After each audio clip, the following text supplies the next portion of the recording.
In Marvel Studios' Ant-Man and the Wasp: Quantumania, we get a close look at the MCU's next big bad, Kang the Conqueror. And to help us break down the design behind this multiversal miscreant, I'm here with the Director of Visual Development at Marvel Studios, Andy Park, and concept artist Konstantin Sakaris. Hi, guys. Hi. Hi. Let's dive in. Kang is such an iconic character, and fans have been eagerly awaiting his big screen debut. So tell us where you started with developing the Conqueror variant of this character.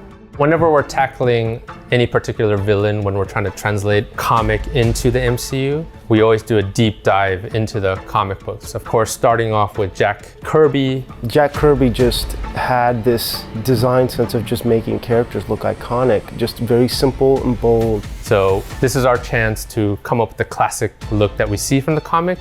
The purples, the greens, the helmet, the blue visage. One of the very first inspiration images that was given to me was of Kang just sitting on his throne. He's called Kang the Conqueror for a reason. There's a certain status that you see in him. That's where we started. The challenge in bringing these classic comic book costumes and looks into the MCU is we're always trying to bring a reality. So with Kang, it was bringing in the high-tech futuristic elements into his costume. A big part of it was his helmet. Now, this helmet is really unique from others we've seen. Was there a certain functionality you needed to hit with the design?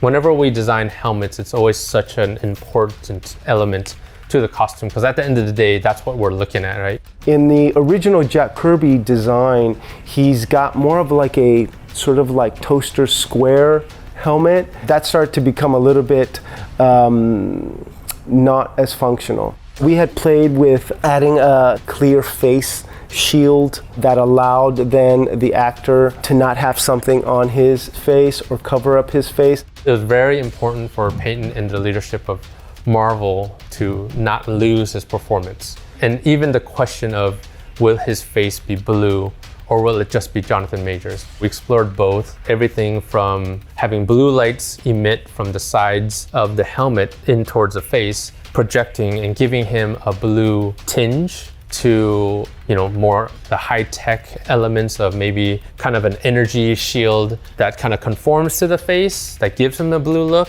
We explored a lot of different textures, different hues of blues. In the end, it was like, how much can we still see Jonathan Majors' face without seeing the sort of like blue face shield? So in the end, it was just something very simple. Simple but so very effective. Now, what other details did you focus on to help craft the narrative of Kang's backstory?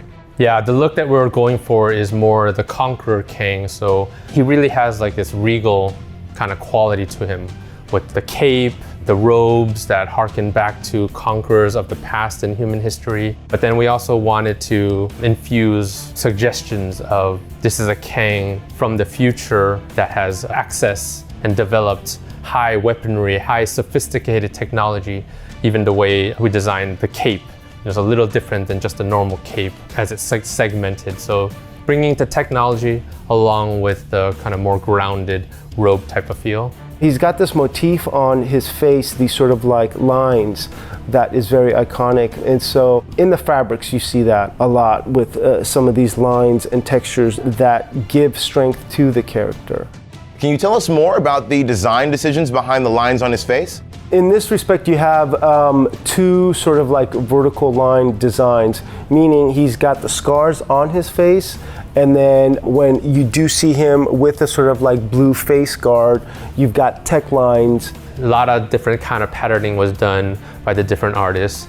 And then at the end of the day, once we got that approved, the makeup department, led by Alina Arroy, played with the ideas of doing different scars on Jonathan Majors' face. And it also alludes to why he has the lines in that blue energy kind of mask. But there's a story that maybe we'll find out, or maybe we won't. Ooh, we love a good cliffhanger. Now, your team has brought such an awesome look for Kang. What are you most proud of when looking back at the process? I'm very proud of how the design looks on paper and then also how it was translated. So I'm gonna have to also give kudos to the costume department and props for translating this character in the real world. I'm most proud of my team of artists and seeing that Kang's pretty darn, comic accurate. I feel like this is a Kang that I've been wanting to see, that fans have been wanting to see. We stayed as true as we could to the comic source. Hopefully we're not letting any fans down. I think it looks amazing. Every time I see it, it puts a smile on my face. We're all smiling too. Well, except for Kang. He's not a smile, he's a conqueror. Never mind. Well, listen, Andy, Constantine, thank you so much for chatting with us. Thanks, Langston. Thank you. And of course, everyone, go experience Marvel Studios' Ant-Man and the Wasp: Quantumania in theaters now.